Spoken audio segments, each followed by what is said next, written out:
Heyo, Rider Bros, what's up? It's Explosive Mike, and today we have a new review and a test drive. Today we are testing an Italian sweetie. You know how much I love Italian brands and adore testing these motorcycles. I especially enjoy the moments when these perfect, super powerful, super everything motorcycles fall into my hands. Today we are reviewing one of the most powerful naked motorcycles alongside with Ducati Street Fighter. This is MV Agusta Brutale 1000RR. This motorcycle is quite rare. The engine is 208 horsepower. This is the naked, and it goes faster than 300 kilometers an hour. Today I will tell you about it. Here we go. I was starving, now I'm eating till my belly full. From up north, we get cold, you need a heavy coat. Scared to end up on a shirt before a centerfold. Devil on my back, target on me, belly toe. Play for keeps, don't tweet. It's not peace, don't speak. 24, no sleep. This is real, no tweet. My bros for life, can't break this lane. Family on my side, baby stay around me. Sexy baby, oh yeah, so sexy. From the very beginning, I want to say that this is the most beautiful motorcycle on earth. I will be honest with you, I will be comparing it to the Ducati Street Fighter. We have already shot the video to see which of them outruns the other in terms of riding characteristics, and we'll upload it to my channel after this review video. Since this one is already out, expect to see the next one very soon. In it, we pit them against each other on the track, rev to the fullest, and find out who's the king of the highest horsepower motorcycles on the track. Among naked motorcycles, only the Brutale and the Ducati Street Fighter have 208 horsepower, at least according to their manufacturers. The Kawasaki ZH2 has 200 horsepower, the Super Duke has only 180, the Tona has 175, and so on. The Ducati Street Fighter base model costs around $24,000 in Russia. Today we'll look at the S model since it is equipped with the best electronic Yolens and an electronic Yolens damper. It costs around $28,000 here. This one costs around $48,900 or so. Let's round it up to $50,000. This motorcycle, it just blows my mind. It's not even the fully loaded version. There's also Brutale 1000 Serie Oro. That has a pre-installed computer and an exhaust pipe. It has 212 horsepower. It is made with red weave carbon fiber. It's super exclusive. The so-called base version costs $50,000. Now, that's pricey. The MV Agusta company manufactures only a small number of motorcycles in comparison to other brands. They market them as masterpieces, as motorcycle art, as motorcycles that are not for everybody. Well, yeah, not everybody can buy a motorcycle at this price. This one is the king of naked motorcycles, the king, because it has a 998cc inline 4-cylinder engine. At its highest point, it reaches 208 horsepower at 13,000 RPM and 116 Newton meter at 11,000 RPM. Those numbers are very close to the Street Fighters, but with less torque, Newton meter. However, when I rode this motorcycle, I was a bit disappointed. When I was testing an old Brutale 920, it was ruthless. It was jumping out from low RPM like it's nothing. I was actually afraid of riding it because it's a dangerous machine. When I sat on this one and started the engine, I realized that it's not moving at all at low RPM. Even though it's a street motorcycle, it has to blow me in the city. It has to push hard, but it doesn't move. Below 6,000 RPM, it doesn't move at all. I feel that it is kind of choked by the electronics. These Euro 5 standards are hindering motorcycles. With all those little throttle and control valves and everything, it's obviously no good for modern motorcycles. I believe this motorcycle has far greater potential. The Ducati Street Fighter has a similar character. It's not as bad at low RPM as the Tuono though, but this one, even compared to Street Fighter, doesn't move at all at low RPM. To tell the truth, this motorcycle feels like a sport motorcycle. I've already told you about the revs. Plus, there's this feature. Even if you rev up to 9,000 in the second gear, the motorcycle doesn't want to raise a wheel. It speeds up like a sport motorcycle. One, if you pull the handle to the max, it might lift a bit in the second gear. In the third, it will not go up at all. All of its power and craziness is in there, but you have to rev it up.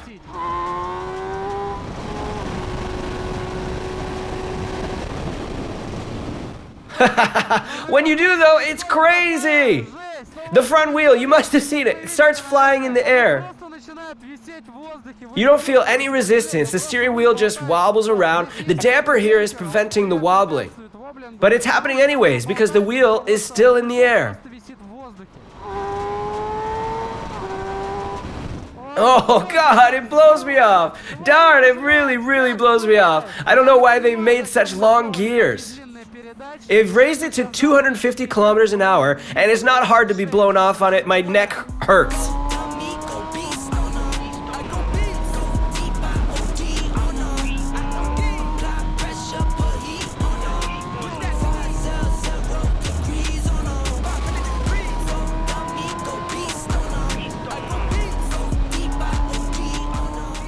Now, about the engine. It is really like a straight 4 engine on a sport motorcycle. It's a bit disappointing. On this type of machine, you hope to see, I don't know, a blasting engine that starts fast from 3,000 to 4,000 like it's child's play, and dominates the city roads and beyond. Here, it's not like that. You need to rev it high. Yeah, it starts wheeling at high RPM, but you need to rev it to get to that point. Plus, these long gears were added to make this naked ride at 300 kilometers an hour. With so much power at the highest RPM, and these gears, the motorcycle speeds up pretty well. But I really wish to see something else. There are 2 possible solutions. The first is to change the gears. The motorcycle would lose its max speed, but I think 300 plus for a naked is already too much. The dynamics would also increase. I'm afraid that at high RPM on first or second gear, it will fly up so fast that I won't have time to react. Yeah, there are electronics that can prevent that, but on this type of motorcycle, you want this experience, and it would keep us from enjoying its fierce character. But that's not the case here. The second solution is firmware. We install the firmware, reset any constraints, install an exhaust pipe, and everything might turn out well. Or not, I can't be too sure about that. Now, let's talk about the suspension. The suspension here is high class. It has electronic Yolans and 120mm front and rear suspension travel that can be set up from the dashboard. You can adjust compression, rebound, front, and rear. There's also an electronic Yolans wheel damper that you can set up or put on auto mode. When I was riding it in the city, I was surprised. Yeah, it's tough, rugged, and the seat is sturdy. The motorcycle frame is strong and rugged too. The stock suspension setup is really tight as well. I realized it is an electronic suspension, but I couldn't get over the fact that it was tight. Yeah, the Italians could do it, they could do anything, especially with the MV Agusta, because no matter where you look, gosh, I haven't seen it anywhere really. My god, how tight it is! The suspension is very tight. Someone messaged me on Instagram. Why would you need such a motorcycle? You can only use its potential on the track, but can't really ride it there. I want to tell you guys that this naked, with the way it is, was really made for the track, and not for the city. It really is more suitable for the track. It has cool potential there. With these winglets, modern technologies, quick shifter, and adjustable suspension, yeah, it's not super accurate and super cool, but it's good enough for the non-professional rider. On the track, it has something to show off. That's understandable, since it has top parts. MV Agusta didn't hesitate and just equipped it with the best parts of the best brands. They set the price and couldn't care less that it's the highest on the market. And among serial manufacturers, this motorcycle is probably the most expensive because it's $50,000. Yeah, it's quite an exclusive one. It feels comfortable when it starts moving. It starts gradually, without a jolt. I'm riding in race mode. Wheelie control is off, so it will do... Guess what? I've just pushed the gas and it's not moving. This is the feature of Agusta. Guys in the showroom told me they have no idea why it happens, but at low RPM, it doesn't move. Below 5,500 to 6,000, it happens very gradually. As I said, that may be the case with the throttle response. Above 6,000, it's getting better. And beyond 8,000 to 9,000, it finally wakes up. But until that moment, it's just so sluggish that you wouldn't believe it has 208 horsepower on max. But yeah, it seems like it really is on maximum. Judging from the engine character, it's very similar to a sport motorcycle. Yeah, above 6,000 to 7,000, it gets in shape. The gears are very long, too. They feel longer than on the Street Fighter. No comments on steering here. Top Yolans are doing their job. It's a bit rigid, but this motorcycle is also very tough itself. It's very rigid, rugged, and aggressive, but suspensions are very easy to steer. I feel good steering it. It's very stable while turning.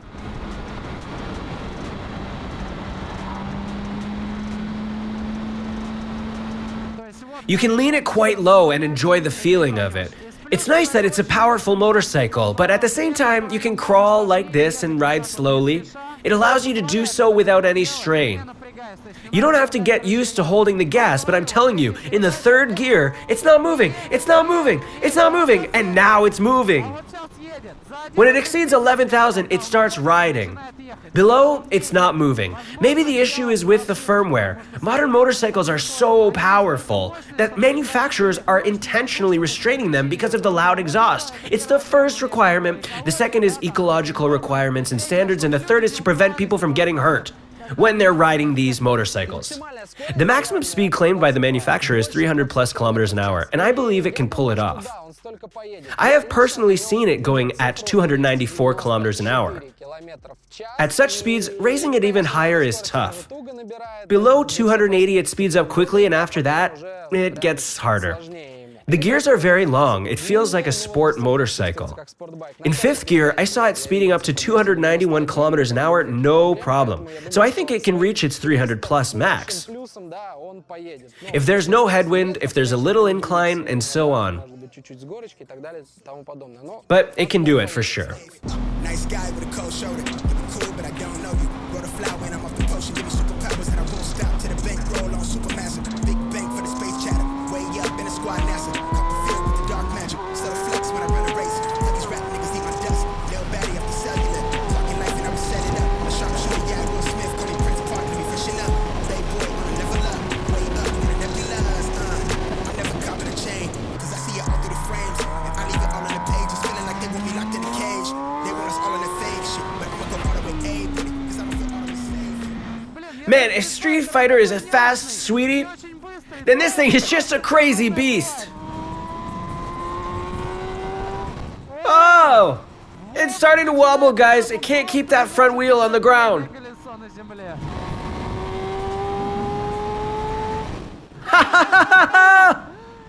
Man, on the third gear, it's lifting the front wheel at 200 plus speed.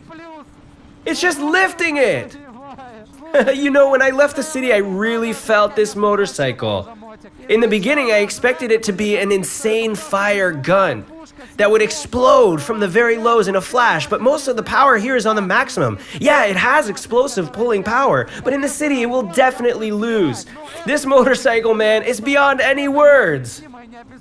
There's something special in it. I don't know how to explain it. It's just different, you know? There are these three motorcycles that are very authentic. The Aprilia Tuono, the Ducati Street Fighter, and the MV Agusta Brutale. These are the three motorcycles that I've been riding on, and they are very different, but very cool in their own way. Let's try revving it. I'll lie down on the tank now.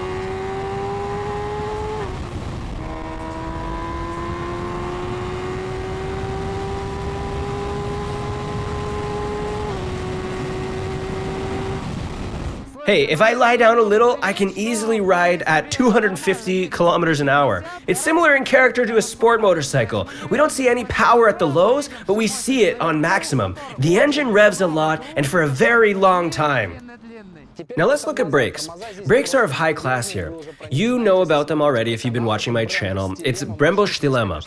There are Brembo clutch and brake parts that work amazingly. Brembo brake system works wonderfully. Agusta is always equipping their motorcycles with the best parts. And that is reflected in the price. It rides, boosts, brakes, and steers properly. What I also liked here is the engine braking. I don't know how the Italians do it, but on all Italian motorcycles, Ducati, Aprilia, MV Agusta, now I feel it. They have godlike engine braking. I don't know how they do it. The Japanese can't do it the same way. When you shut the gas off, you can forget about the brakes. If you're lowering the gear a bit, then there's absolutely no need to brake. The reason why I love Italian brands is that they never do anything halfway. You know, like in Japanese motorcycles. They can make a good engine but neglect suspensions and brakes a little bit. Italians never do that. The motorcycle should be braking like it's nailed to the spot, and wheeling like a wild beast. They can do it, and it is reflected in the motorcycle's performance. Very cool. At the front part, there's a 320mm brake disc. The rear brakes are also from Brembo. Riding position. First, the seat is very sturdy. Even though it's very beautiful, it's solidly built. The passenger seat is also sturdy. When you're sitting on it, you realize your body is almost lying down on the tank. It's very similar to the sport motorcycle riding position. There are clip-ons, not a steering wheel. They're not like on a sport motorcycle. The fasteners are placed a bit towards the top, but clip-ons themselves are a bit bent down. The riding position is almost the same as in sport motorcycles. It's very aggressive, flashy, and cool. But when you're riding in heavy traffic, it's very uncomfortable and not convenient. The only difference is the footrests. They're a little lower so that the angle under your knee is a bit bigger. I had a Fireblade in my garage, and this Brutale, I've returned the Fireblade already, but out of curiosity, I went up to the Fireblade that has a true track riding position. I climbed off Brutale, sat on Fireblade, then climbed off Fireblade and sat on Brutale. I had a feeling that only footrests were a bit lower, but the rest was the same. Because of that, this motorcycle is very uncomfortable at low speed. Really, back gets tired, hand muscles get sore. When your back is tired, you have to lean on the wheel. No, I'm sturdy like a milli rocket. Skin clear, still look young. Andy Miller knockers, money in my pocket. Don't call me a money pocket, engine get to rocket. It sound like a thunder rocket, yeah. I still love my baby even when it's toxic. Crazy like she Britney, but no, she don't shade the knock. Guys, the motorcycle is so beautiful. I've turned the action camera on to tell you about the dashboard and the electronics. I just can't get my eyes off of it. It's so beautiful. Let's look at the features one by one. First, the $50,000 motorcycle doesn't have keyless access. The key is often stuck in here. It's very simple. Here's the keyhole. It's interesting, when you turn it on, there's this little logo on the screen. Then we have a nice looking check of the battery and all the systems. It tells you ride, like, yeah bro, you can hit the road, it's alright. Some special features. Here are the graphics that we see most often. There's also a track dashboard with a lap timer and staff, but I see no point in switching it on now. Here we see a nice tachometer that starts somewhere around 2,000. Here we have some notifications. It tells us cold engine, meaning the engine is still warming up. Here it shows the mode. Here's traction control. Here we have lift control or wheelie control that stops the wheel from lifting. Here, of course, we have the time, air temperature, and total mileage. This information can be changed. Here's a little controller, like on my Dorsoduro. We're pushing the button. Here it shows the lean angle and suspension load for the front and rear. It's very cool. It's a modern track feature. I like how they implemented it here. When I was riding, I always tried to turn it on. Switching further, we can set up traction control. We can set it or turn it off or set in auto mode. Here, notification pops up, press OK to set up, press it. So you can set up traction control here as well. It's such an amazing computer. The max level is 8. We see on the display that the wheel's turning red. It prevents any unnecessary things like losing traction. I'm usually riding at 1 and it's quite good. Next we have ABS level 1 or 2. You can't turn it off like on any modern motorcycle. It seems like ABS systems have become so advanced you don't have to turn them off completely.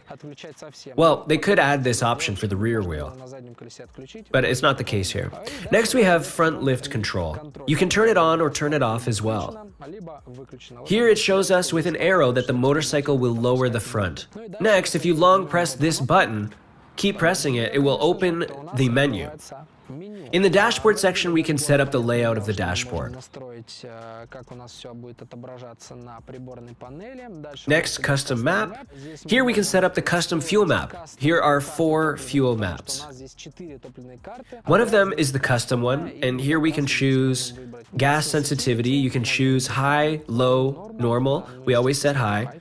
Max torque engine or the maximum torque engine. Either low power or full power. Obviously, we don't choose low power. Speaking of that, people who buy these two motorcycles are usually pretty wealthy, but don't have a lot of riding skills. That's why these setups are so important here. A newbie can buy this motorcycle, adjust the custom map so that it doesn't ride very fast, but it will remain as beautiful and flashy, and a newbie will be able to manage it, because geometry and staff are top-notch here. You can set up engine brake, engine response, RPM limiter, and quick shifter up or down. Next, we have suspension setups. On the race dashboard, you can set up everything for the track riding. Enable dashboard, lap data, enter the settings section. Here we can look at max speed, lap time, and so on. Lean angle, and so on.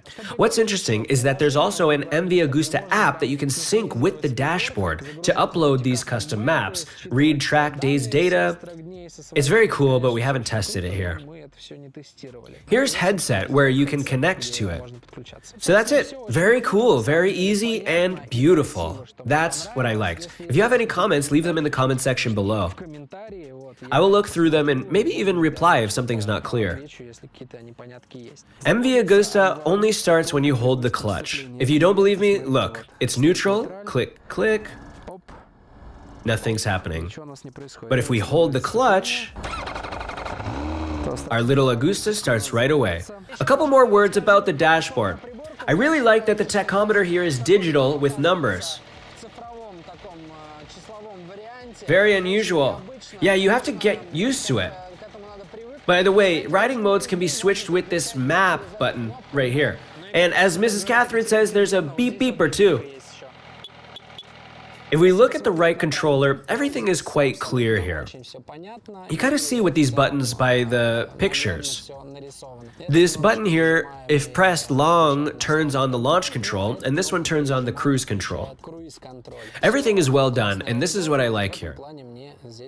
One button, one function. Long press on, long press off. You're a sexy little babe, so sexy, very beautiful.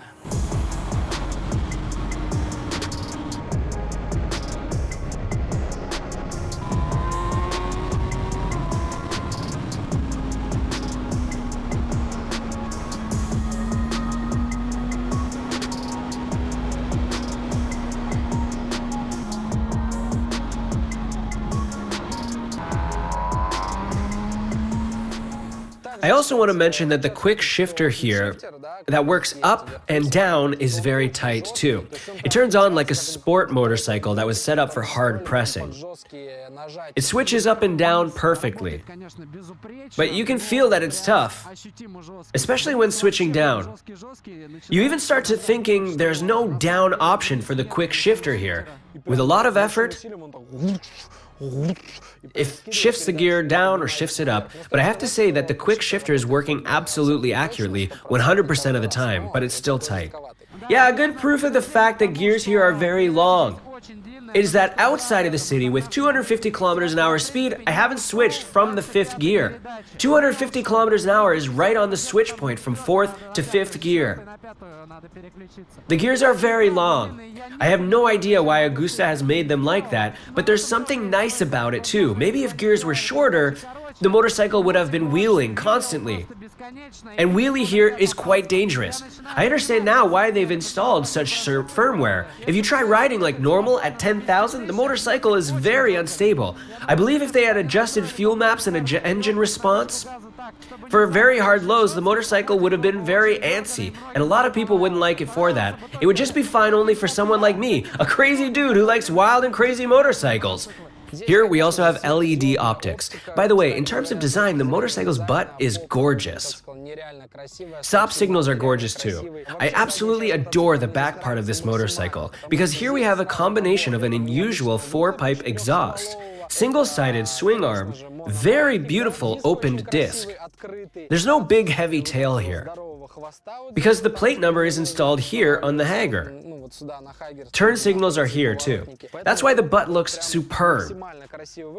Plus the carbon elements, plus these seats, plus passenger foot pegs, looking from this angle is just a bomb, guys. gorgeous. So these optics are highly welcomed in 2020, and so it's here. Some people don't like Brutale's headlamp, but it's a long-standing style of this motorcycle, Brutale series. It has never changed. Some people like it, some don't. I personally like it. I think it suits the motorcycle well. Yeah, it might look a bit old-fashioned, but they've changed the LED components. I like it. What do we have? We have an amazing design. We have winglets that look so special. The motorcycle is wrapped in carbon fiber. Every small detail is elaborated. Even the dashboard is placed on an interesting milled fastener. Foot pegs, gear switches, passengers' foot pegs, everything looks very cool. These little details and switches are very cool and milled as if your motorcycle is coming out of some heavy tuning. When you buy Brutale, you don't even know how to upgrade it. Now I will show you the least pleasant thing, and that is the traffic maneuverability. The riding position is very similar to sport motorcycles. See, they left some road metal for us. When you're squeezing between cars, you have to keep your eyes on the right and left mirrors, because you don't fit in there. Look. It just doesn't fit in. If it was my Dorsoduro, it would fly through, and sport motorcycles would too, but I'm crawling like a turtle. Oh, this big hole is what we need so it can fit. Everything that's smaller requires some footwork and eagle eyes, right, left, so as not to bump into somebody on accident. But Agusta doesn't care about your comfort and convenience. This is a beautiful and stylish motorcycle, and with these mirrors, it looks very flashy. Like they would even care that some random dude will ride through Moscow City in heavy traffic. Like hell they care. Most importantly, it looks awesome. And yeah, it looks 200% awesome. It's absolutely uncomfortable, but it's incredibly beautiful. This is the motorcycle for those who seek exclusiveness and value style. Not for those who want a comfy motorcycle. If you want a comfy machine, it's not this one, 100% for sure. I'm telling you, this feeling when you're near it looking at it is something. Gosh, even this seat is split in half. It looks stunning with this carbon fiber. It looks just crazy, guys. My score for the design will be 11 out of 10. I have no words to describe my feelings. But really, when we were comparing it to Street Fighter, I got off the Agusta and hopped on the Street Fighter, and I caught myself thinking that it was much cheaper. That was very clear to me. This year, MV Agusta has introduced one more model with an even cooler design. It was made based on this motorcycle, the MV Agusta Rush. It has a circular classic LED headlamp, very beautiful. When I picked this motorcycle up from a showroom and got to see it and touch it myself, it's out of this world. It also has 208 horsepower, the same 4-cylinder engine, and it's a fire gun too. Guys, Italian brands create real masterpieces, it's a fact. I've been saying it for a long time. I have to say that when you're riding, the exhaust sound is way better. When you're idling or while the motorcycle is standing, or when you first start moving, it doesn't sound as good as it could. I guess you can even hear it from my camera's mic. Exhaust sounds really good. But yeah, if we install some SC Project... Oh, and recently, MV Agusta has signed an agreement with Akrapovic. Akrapovic will manufacture exhaust for them like Ducati. Of course, with them, the sound will also change for the better. MV Agusta has been doing undeniably awesome motorcycles for a long time already. They're incredibly beautiful, incredibly fast, but they have one little issue, and that is reliability. You know, it's not that MV Agusta motorcycles are unreliable. I've heard other people saying that they constantly face some little defects. And those defects appear for different reasons. Some are quite obvious. For example, my motorcycle shut down on the second gear. I was riding, holding the clutch, and it shut down. My colleague Dima Turbotingol told me about the same problem with other motorcycles. It really can be related to the Euro 5 standards of today. Motorcycles suffer from this. They shut down. This could be the reason, but maybe it's not. This motorcycle also had a problem with the dashboard. I have no idea why. Maybe there is a problem with the supplier.